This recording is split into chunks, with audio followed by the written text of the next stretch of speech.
Hello guys, কেমন আছেন? চলে আসছি উর্মিলা কিচেন থেকে। অনেক দিন পর একটা লং ভিডিও নিয়ে চলে আসছি। তো আজকে একটু তেহারির মতো করে রান্না করব। এটা আমার মেয়ের জন্য নিয়ে যাব। তো প্রথমে আমি একটা ফ্রাই প্যান বসিয়ে দিয়েছি। এখানে 2-3টার মতো নতুন আলু, এগুলো ভালোভাবে ভাজা ভাজা করে নিয়েছি। এখন ওই তেলটার মধ্যে অনেকখানি পেঁয়াজ কুচি দিয়ে দিয়েছি। পেঁয়াজটা সামান্য পরিমাণে ভাজা ভাজা করে নিচ্ছি। তো অনেকক্ষণ ভাজা ভাজা হলে তারপর এখানে যা যা মশলা লাগে সেগুলো দিচ্ছি। এখানে তেজপাতা, এলাচ, লবঙ্গ দিয়ে দিয়েছি। আর এই যে দিয়ে দিলাম আদা বাটা, রসুন বাটা, সব কিছু একসাথে অনেকক্ষণ পর্যন্ত এটা আমি কষালাম। এরপর দিয়ে দিচ্ছি যা যা মশলা। এখানে একটু ধনিয়া জিরার গুঁড়া, মিক্স মশলা যেটা আমি বাসায় তৈরি করি সেটা, আর স্বাদ মতো লবণ দিয়ে দিয়েছি। এখন দিয়ে দিচ্ছি সামান্য পরিমাণে হলুদ গুঁড়া আর 1.5 চামচের মতো মরিচ গুঁড়া দিয়ে দিয়েছি। দিয়ে নাড়াচাড়া করে বেশ কিছুক্ষণ কষিয়ে নিয়েছি। এরপর এটা কষানো হয়ে গেলে উপরের দিকে তেলটা উঠে আসলে তারপর এখানে দিয়ে দিচ্ছি আমি সামান্য পরিমাণে গরু মাংস ছিল বাসায়, সেটা মাংসগুলো একদম ছোট ছোট করে কেটে নিয়েছি। মাংসটা কিছুক্ষণ পর্যন্ত নাড়াচাড়া করে ঢাকনাটা দিয়ে বেশ কিছুক্ষণ কষিয়ে নিব। একটু সামান্য পরিমাণে গরু মাংসের মশলাটাও দিয়েছিলাম। এরপর কিছুক্ষণ পরপর নাড়াচাড়া করে দিচ্ছি।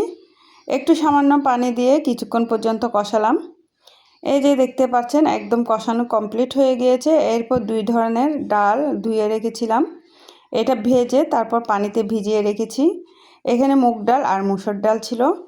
তারপর ডালটা দিয়ে কিছুক্ষণ নাড়াচাড়া করে বেশ কিছুক্ষণ কষিয়ে নিয়েছি।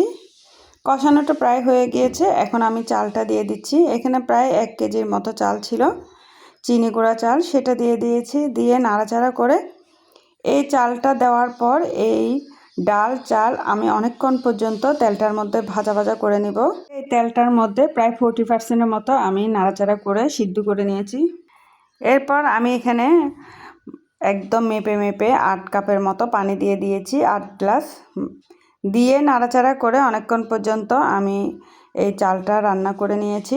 চুলার আঁচটা এই পর্যায়ে আমি কমিয়ে তারপর রান্না করে নেব। এরপর যে আলুটা সিদ্ধ করে রেখেছি উপরের দিক থেকে সে আলুটাও দিয়ে দিয়েছি। এক পাশে চুলায় কিন্তু আমি বেগুনও ভাজছিলাম। এই যে দেখতে পাচ্ছেন এটা কিন্তু নাড়াচাড়া করে দিয়েছি। এখন কয়েকটা কাঁচামরিচ ফালি করে দিয়ে দিয়েছি। দিয়ে ঢাকনাটা দিয়ে আরও কিছুক্ষণ রান্না করব। এরপর এখানে আমি ঘি অ্যাড করলাম। আমি 2-3 চামচের মতো ঘিটা দিয়ে চুলার আঁচটা কমিয়ে দমের মধ্যে দিয়ে কিছুক্ষণ রান্না করে নিয়েছি। আর এক পাশে আমার বেগুন ভাজাটা প্রায় কমপ্লিট হয়ে গিয়েছে। এখন নাড়াচাড়া করে তারপর সামান্য পরিমাণে ধনিয়া পাতা কুচি দিয়ে দিয়েছি যেন একটা ভালো একটা ঘ্রাণ হয়। এরপর আমার রান্নাটা প্রায় কমপ্লিট হয়ে গিয়েছে। তো কেমন লেগেছে অবশ্যই জানাবেন। ভালো লেগে থাকলে লাইক, কমেন্ট, শেয়ার দিয়ে পাশে থাকবেন। আজকে এ পর্যন্ত, সবাই ভালো থাকবেন। আল্লাহ হাফেজ।